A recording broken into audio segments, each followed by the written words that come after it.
Или еднаквост, или протести. Сестрите и болничарите контра лекарите специјалисти.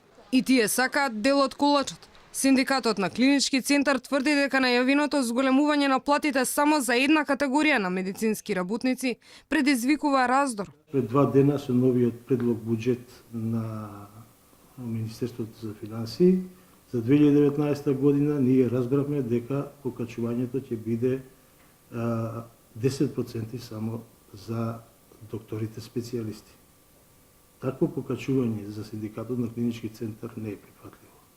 Такво покачување за Синдикатот на Клинички центар ствара раздор во една тимска работа. Особено кога се има предвид дека програмата беше јасна и дека беа опфатени сите здравствени работници. Во овој момент револтот кај останатите вработени е огромен. Од Унијата на медицински сестри велат дека револтот е уште поголем кај нив, бидејќи според сегашната законска рамка тие воопшто како и да не постојат. Оттаму најавија дека ако не бидат чуени нивните барања, ќе излезат на протест. Нормално дека не сме задоволни од сето ова, бидејќи воопшто не сме спомнати.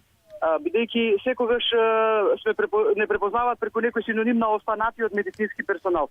Ние не сме останатиот медицински персонал, ние сме носители на здравствената нега, онака како што сега во моментот не кажува и препознава Законот за здравствена заштита, а сето оно ние што го бараме во Унијата и во Сдруженијето е дека треба да помине тој термин во носители на здравствената грижа, бидејќи нашите интервенции не се само во делот на здравствената нега. Револтот е до тој степен дојден да целокупната фела овакво сака своите незадоволство да ги изрази на еден мировен протест. Здравствените работници преку Сдруженијата порачуваат дека доколку значително не се променат состојбите, планот на здравствените власти за намалување на одливот на медицински персонал од земјава нема да се оствари. Според статистиката на клубот на млади лекари, во просек по 170 лекари годишно ја напуштаат Македонија.